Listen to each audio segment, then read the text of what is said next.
And that's all this is. And the issue here for Zoran is that even if he caves on this and just basically says like, yes, you're right, I up, I should have never talked to Hasan Abi Piker, I hate him or whatever, then they're just gonna they're gonna turn around and attack him too.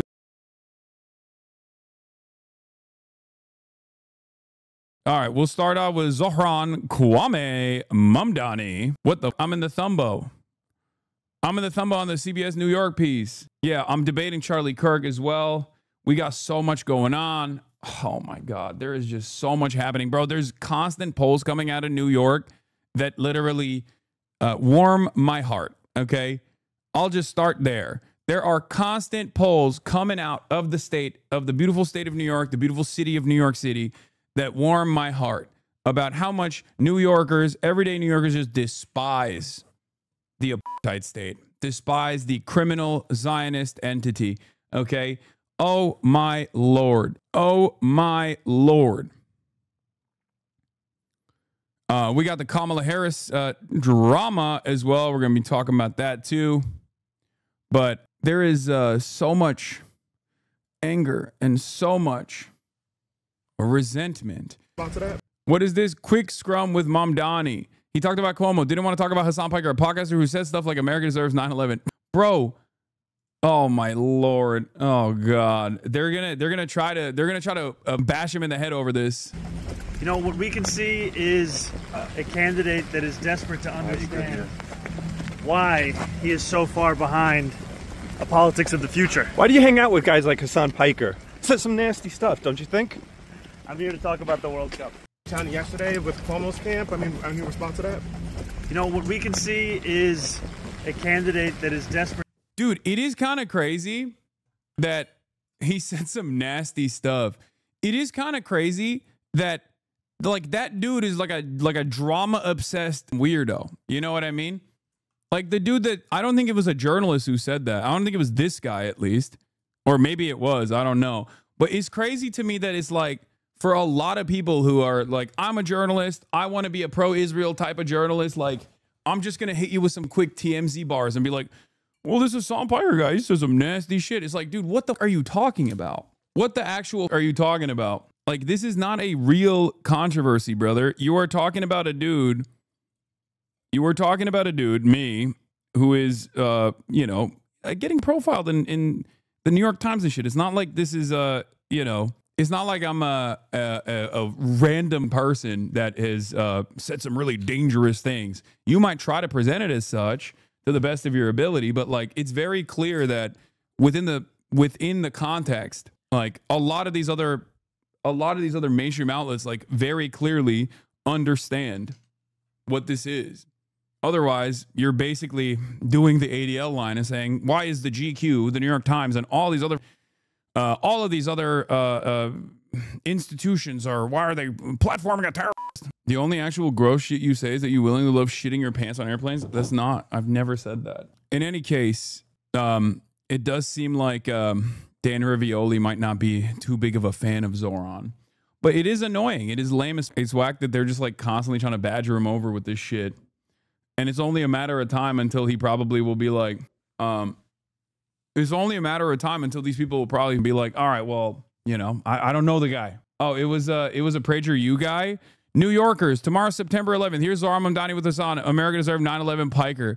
Tomorrow, don't allow Mamdani anywhere near the 9/11 memorial. First responders will pretend to care. Unlike Mamdani, the real New Yorker stands with FDNY and NYPD. Political commentator at PragerU, Shabbos Kestenbaum. They saw that he gave into some Israel stuff. They saw that he caved on pressure on Israel stuff. I think that isn't the reason. I think they're just trying everything. They're just trying every attack line, and this is another one. It's just so stupid. Mamdani hanging out with Hasan Piker.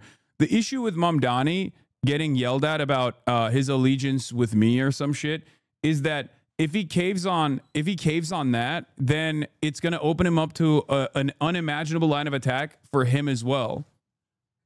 Do you see what I mean? So like the same line of attack that they are hitting me with, were being like, he's a bad guy, he's a terrorist, he's a Muslim who loves 9/11, he wants to do more 9/11s. Like, it's the unironically, it's the same exact thing that they can hit him on. So even if he was in this like unique predicament where he was trying to be like, I'm distancing myself from Hasan Piker, then they're going to turn around and be like, well, why did you celebrate Dipset's 9/11 takes, blah, blah, blah, blah, all this shit. So that's it. It stems from the same racist place. It's not like a real logical attitude that people have. It is just an unironically racist diatribe that people land on. But of course, because there are plenty of other people who have this kind of incredibly Islamophobic attitude, that it kind of gets more mileage than you normally would expect. And that's it. But of course, he is too charismatic and too buttoned up for this kind of stuff to shake him, in my opinion. But that doesn't stop me from being annoyed that they're just like consistently using this. Yeah, the New York Post article gave the game away where the lady mentioned Zoran mentioning the Holy Land 5, like this attack is not genuine. Exactly. So it's always the same shit. Has any actual media outlet reached out to you for to comment on Cuomo attacks? No, they haven't. I think it hasn't like built up yet. It hasn't even like built up that significantly. It's kind of interesting that you're being brought up in a New York mayoral race. Yeah, I never in my life would have thought that it would get to that moment. Mayor's race, where things are getting even more heated between Andrew Cuomo and Zoran Mamdani. A new poll shows Mamdani with a double-digit leader, but there's an asterisk. Political reporter Marcia Kramer explains. The pictures on an easel at Andrew Cuomo's Ground Zero press conference showed Zoran Mamdani with Turkish-American podcaster Hasan Piker, who once said America deserved the 9/11 terror attack. Those are amongst the most disrespectful, disingenuous words you could ever say to a first responder. Wendy Ireland Tortorici and her husband Sal, who has stage 4 liver cancer from his work at Ground Zero, dramatically endorsing Cuomo as the former governor began pulling out all the stops to duke it out with Mamdani with 8 weeks to go until Election Day. This isn't about politics. This is about character. But Team Mamdani was having none of it. A campaign spokesperson saying, quote, Andrew Cuomo knows exactly what he's doing. He's holding a press conference to suggest that Zoran Mamdani, who is poised to become New York's first Muslim mayor, somehow supported 9/11. It's vile, it's dangerous, and it's deliberate. This is a new New York Times Siena poll has Mamdani with a 22-point lead. Mamdani 46, Cuomo 24, Curtis Sliwa 15, Eric Adams 9. Remember when they were 2 months out of a Democratic primary, Andy Cuomo was 40 points ahead. They were telling me, why are you even bothering running? He's going to have a coronation. Well, he got killed in the Democratic primary. So I don't trust any of these polls. But in a head-to-head matchup, it was Mamdani 48, Cuomo 44, almost within the poll's 3.6 margin of error, which may be why, for the second day in a row, Cuomo insisted it didn't matter how many names are actually on the ballot. It's still going to be him versus Mamdani. Because people see who's viable and who's not, and they're going to be 2 viable candidates, in my opinion. There's nothing funnier than having a real press conference. Having a real press conference about an ongoing mayoral race in front of a photo of me from 2019 with the words in Always Sunny in Philadelphia font that says America deserved 9/11. Oh, my Lord, brother. Oh, my Lord. Did you catch the statement by the wife of the first responder about you at the beginning? No, I didn't. Hasan, Disingenuous words you could ever say to a first responder. Wendy Ireland Tortorici and her husband said, you know, I mean, what do you say? What do you say to this? Bro, that statement will follow you for life. It's not. It will, but it doesn't matter. The significance of this is entirely dependent on the disingenuousness of the person who wants to weaponize it.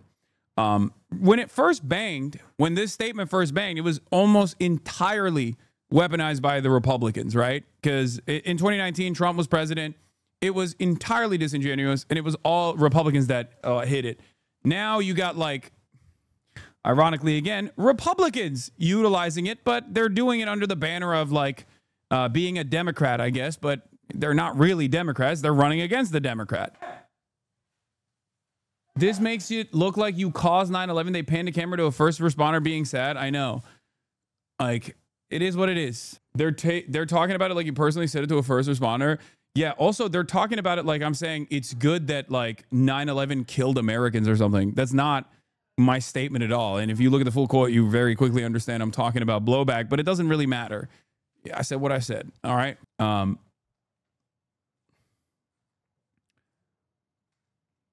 But the point is to do, like, the loosest of associations by way of, like, look, this is...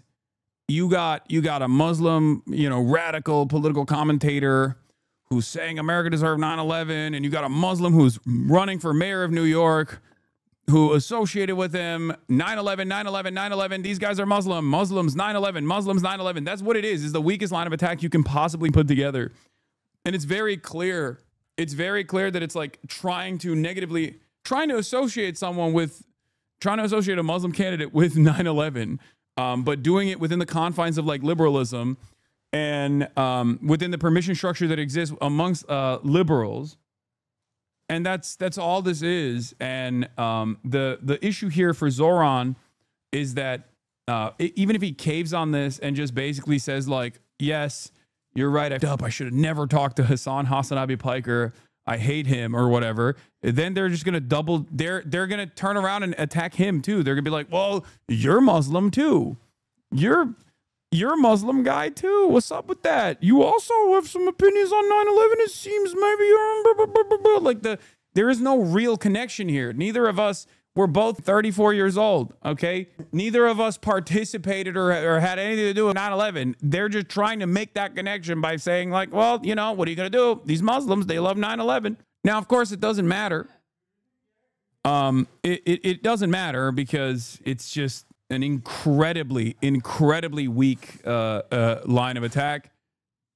And I think not only is it an incredibly weak line of attack, but it's one that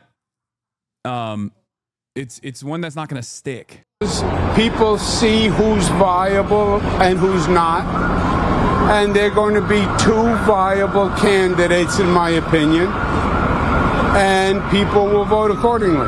Cuomo also held an emergency meeting with about 80 business leaders of saying, So I'm here because Andrew is obviously a better candidate to be running the city. I'm very concerned that New York City is going to be...